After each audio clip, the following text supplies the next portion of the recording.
Comme pour la santé physique, il existe des moyens de prévention pour garder une bonne santé mentale. La prévention en santé mentale s'entend au niveau individuel par la pratique ou l'adoption de comportements favorables à la santé mentale et au niveau collectif par un certain nombre de dispositifs de santé publique visant à agir sur les déterminants de la santé mentale. Des actions et des programmes de santé publique existent dans différents champs d'action pour promouvoir le bien-être mental et prévenir les risques en matière de santé mentale. En parler est essentiel, comme nous le rappelle Émilie Sauvager, docteure en psychologie et formatrice en prévention du suicide. Oser en parler, demander à une personne comment elle va, si elle est en souffrance, si elle souffre au point d'avoir des idées suicidaires, c'est essentiel. Et puis retenir aussi qu'il y a toujours de l'espoir, même quand la personne, elle est désespérée, on peut l'orienter, on peut appeler avec elle le numéro national souffrance psychique et prévention du suicide, le 3114, que tout le monde peut appeler. Vous êtes un proche, vous ne savez pas quoi faire, vous êtes avec la personne, vous pouvez appeler ensemble ou vous pouvez appeler sans elle. Et le 3114 vous donnera aussi des conseils. Il y a aussi des services, bien sûr, de santé à proximité. Donc c'est essentiel que vous restiez pas seul. Si vous êtes en grande souffrance, il y a de l'aide, il y a de l'espoir. Et si vous voulez aider un collègue, un ami ou quelqu'un qui va pas bien, il existe aussi de nombreuses ressources sur le territoire local, mais aussi au niveau national. Tout le monde peut être concerné en fonction de ce qu'on vit dans la vie. Tout à l'heure, on parlait au niveau de la conférence de la perte d'un enfant. Ça peut arriver aussi en fonction des facteurs d'adversité, mais pas seulement. La crise suicidaire, c'est un processus. Il faut savoir qu'elle est dynamique et qu'elle est aussi réversible. Et les pensées suicidaires, ça peut toucher tout le monde à n'importe quel moment de la vie en fonction de ce qu'on vit. Il y a aussi des facteurs de risque. On sait que 75% des décès par suicide en France sont des hommes.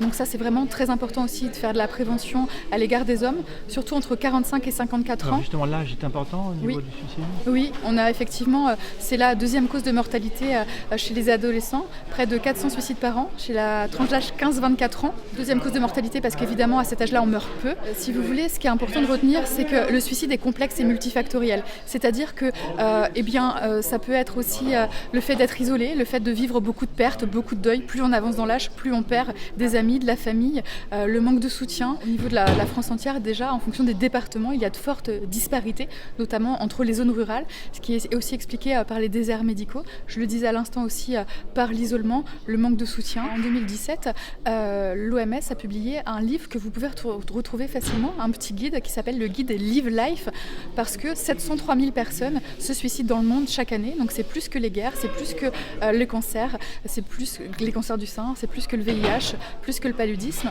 Et donc il y a urgence à agir. Donc l'OMS a créé un cri d'alarme déjà en 1969 la première fois. Et la France s'est emparée tout de suite de cette problématique-là. Donc l'historique de la prévention suicide en France est grande et elle commence avec essentiellement au départ des psychiatres issus de la création du GEPS, le groupement d'études de prévention suicide, qui est aujourd'hui la société savante de suicidologie française.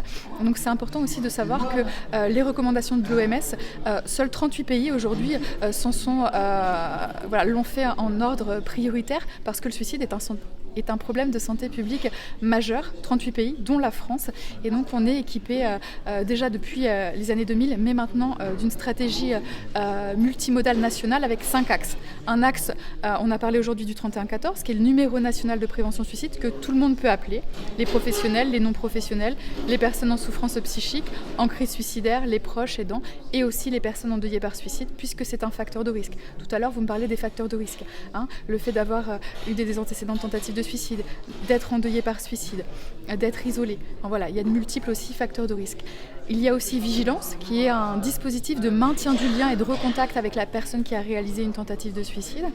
Donc ces deux dispositifs-là, pour nous en Charente-Maritime, elles sont basées à Poitiers, au centre de prévention suicide de Poitiers. Vigilance, ce sont des professionnels de santé qui vont recontacter durant 6 mois la personne qui a fait une tentative de suicide.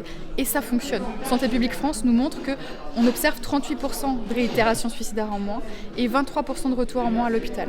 Il y a aussi des formations sur tout le territoire national. Vous pouvez vous rapprocher de votre ARS, puisque les citoyens peuvent se former à la prévention suicide, les professionnels en libéral aussi, et également les intervenants de crise à l'hôpital. Former les gens, c'est bien. Les faire se rencontrer, c'est encore mieux parce que ça permet de bien travailler ensemble. Donc en Charente-Maritime, on organise régulièrement des rencontres, des rétex, analyses de pratique et aussi on fait venir des personnes avec, par exemple, le programme Papageno qui est l'axe 4 de la stratégie nationale de prévention suicide qui est pour éviter la contagion suicidaire et avoir les bons mots pour parler du suicide. Vous pouvez retrouver ces informations-là sur leur site internet qui est www.papageno-suicide.com, P-A-P-A-G-E-N-O. C'est issu d'une recommandation de l'OMS, et puis aussi tout ce qu'on fait aujourd'hui, les informations grand public pour qu'on communique largement pour que le suicide ne soit plus un tabou parce que parler, ça sauve littéralement des vies. Alors, je parlais aussi de l'ARACT, qui est l'Agence régionale d'amélioration des conditions de travail. Il a une expérimentation avec Premier Secours en santé mentale France au niveau des entreprises. On peut aussi former au Premier Secours en santé mentale en entreprise. Moi, ça m'est déjà arrivé de former des entreprises au Premier Secours en santé mentale parce que ça aide, ça outille. Comment aider un proche, un ami, un collègue, quelqu'un qui ne va pas bien, avoir les clés, connaître les ressources sur le territoire, les ressources locales comme les CPTS, mais pas que, les conseils locaux aussi en santé mentale. En tout cas, savoir ce qu'il existe sur un territoire est primordial et puis apprendre, savoir qu'est-ce qu'un trouble psychique, qu'est-ce que le continuum de la santé mentale, savoir qu'on a tous une santé mentale et qu'on peut aussi prendre soin de soi. C'est important, là on parle beaucoup d'aider les autres, mais ça commence aussi par soi. Quand on est confronté à quelqu'un qui ne va pas bien, il faut aussi savoir prendre soin de soi. Donc vraiment les formations Premier Secours en santé mentale, elles peuvent être un premier pas, c'est un outil parmi d'autres pour se sensibiliser, pour déstigmatiser, parce que aussi quand on a un collègue qui va pas bien, on n'ose pas lui demander en fait. Et c'est encore important d'oser lui demander qu'est-ce qu'il a, quels sont les signes, symptômes. Donc on va apprendre à repérer les signes et symptômes et apprendre à agir en cas de crise. Il faudra orienter, mais pas que. Dès les signes et symptômes, la formation Premier Secours en santé mentale, elle permet d'intervenir précocement. Et plus on va intervenir précocement, mieux c'est, puisqu'on sait aujourd'hui que 75% des troubles psychiques se déclarent entre 15 et 25 ans. Et bien sûr, ça va affecter la vie professionnelle également, puisqu'aujourd'hui, on parlait aussi santé mentale au travail. Donc ces formations, vous pouvez les retrouver dans toute la France sur le site www.pssmfrance.fr. Il y a de nombreux formateurs PSSM en Charente-Maritime et partout en France.